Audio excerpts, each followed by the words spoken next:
Now in the 2nd year of Nebuchadnezzar's reign, Nebuchadnezzar had dreams, and his spirit was so troubled that his sleep left him. Then the king gave the command to call the magicians, the astrologers, the sorcerers, and the Chaldeans to tell the king his dreams.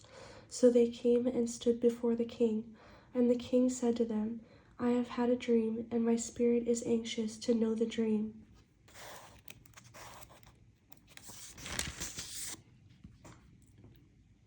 Then the Chaldeans spoke to the king in Aramaic, O king, live forever. Tell your servants the dream, and we will give the interpretation. The king answered and said to the Chaldeans, My decision is firm. If you do not make known the dream to me and its interpretation, you shall be cut in pieces, and your houses shall be made an ash heap. However, if you tell the dream and its interpretation, you shall receive from me gifts, rewards, and great honor. Therefore tell me the dream and its interpretation. They answered again and said, Let the king tell his servants the dream, and we will give its interpretation. The king answered and said, I know for certain that you would gain time, because you see that my decision is firm. If you do not make known the dream to me, there is only one decree for you have agreed to speak lying and corrupt words before me till the time has changed. Therefore tell me the dream, and I shall know that you can give me its interpretation. The Chaldeans answered the king and said, There is not a man on earth who can tell the king's matter. Therefore no king, lord, or ruler has ever asked such things of any magician, astrologer, or Chaldean. It is a difficult thing that the king requests, and there is no other who can tell it to the king except the gods, whose dwelling is not with flesh. For this reason the king was angry and very furious, and gave the command to destroy all the wise men of Babylon. So the decree went out, and they began killing the wise men, and they sought Daniel and his companions to kill them. Then with counsel and wisdom, Daniel answered Arioch, the captain of the king's guard, who had gone out to kill the wise men of Babylon. He answered and said to Arioch, the king's captain, Why is the decree from the king so urgent? Then Arioch made the decision known to Daniel. So Daniel went in and asked the king to give him time, that he might tell the king the interpretation. Then Daniel went to his house and made the decision known to Hananiah, Mishael, and Azariah, his companions, that they might seek mercies from the God of heaven concerning this secret, so that Daniel and his companions might not perish with the rest of the wise men of Babylon. Then the secret was revealed to Daniel in a night vision, so Daniel blessed the God of heaven. Daniel answered and said, Blessed be the name of God forever and ever, for wisdom and might are his, and he changes the times and the seasons. He removes kings and raises up kings. He gives wisdom to the wise, and knowledge to those who have understanding. He reveals deep and secret things. He knows what is in the darkness, and light dwells with him. I thank you and praise you, O God of my fathers. You've given me wisdom and might, and have now made known to me what we asked of you. For you have made known to us the king's demand. Therefore Daniel went to Arioch, whom the king had appointed to destroy the wise men of Babylon. He went and said thus to him, Do not destroy the wise men of Babylon. Take me before the king, and I will tell the king the interpretation. Then Arioch quickly brought Daniel before the king and said thus to him, I have found a man of the captives of Judah who will make known to the king the interpretation.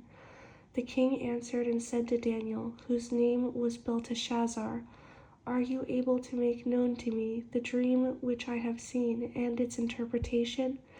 Daniel answered in the presence of the king and said, The secret which the king has demanded, The wise men, the astrologers, the magicians, and the soothsayers cannot declare to the king, but there is a God in heaven who reveals secrets and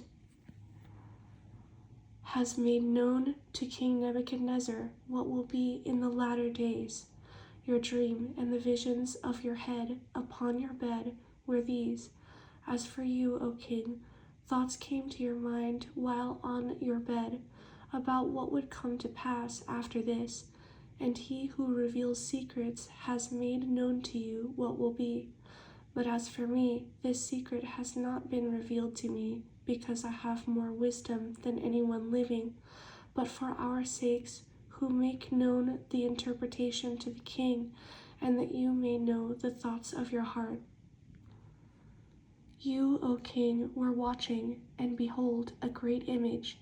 This great image, whose splendor was excellent, stood before you. Its form was awesome. This image's head was of fine gold, its chest and arms of silver, its belly and thighs of bronze, its legs of iron, its feet partly of iron and partly of clay. You watched while a stone was cut out without hands, which struck the image on its feet of iron and clay and broke them in pieces. Then the iron, the clay, the bronze, the silver, and the gold were crushed together and became like chaff from the summer threshing floors. The wind carried them away so that no trace of them was found. And the stone that struck the image became a great mountain and filled the whole earth. This is the dream. Now we will tell the interpretation of it before the king. You, O king, are a king of kings, for the God of heaven has given you a kingdom, power, strength, and glory.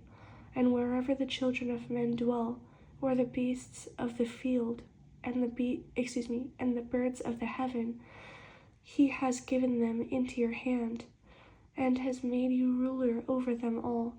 You are this head of gold. But after you shall arise another kingdom inferior to yours, then another, a third kingdom of bronze, which shall rule over all the earth, and the fourth kingdom shall be as strong as iron, inasmuch as iron breaks in pieces and shatters everything. And like iron that crushes, that kingdom will break in pieces and crush all the others. Whereas you saw the feet and toes, partly of potter's clay and partly of iron, the kingdom shall be divided, yet the strength of the iron shall be in it, just as you saw the iron mixed with ceramic clay, and as the toes of the feet were partly of iron and partly of clay, so the kingdom shall be partly strong and partly fragile. As you saw iron mixed with ceramic clay, they will mingle with the seed of men, but they will not adhere to one another, just as iron does not mix with clay. And in the days of these kings, the God of heaven will set up a kingdom which shall never be destroyed, and the kingdom shall not be left to other people. It shall break in pieces and consume all these kingdoms, and it shall stand forever. Inasmuch as you saw that the stone was cut out of the mountain without hands, and that it broke in pieces the iron, the bronze, the clay, the silver, and the gold, the great God has made known to the king what will come to pass after this. The dream is certain, and its interpretation is sure. Then King Nebuchadnezzar fell on his face prostrate before Daniel, and commanded that they should present an offering and increase to him. The king answered Daniel and said, Truly your God is the God of gods, the Lord of kings, and a revealer of secrets, since you could reveal this secret. Then the king promoted Daniel and gave him many great gifts, and he made him ruler over the whole province of Babylon, and chief administrator over all the wise men of Babylon. Also Daniel petitioned the king, and he set Shadrach, Meshach, and Abednego over the affairs of the province of Babylon. But Daniel sat in the gate of the king.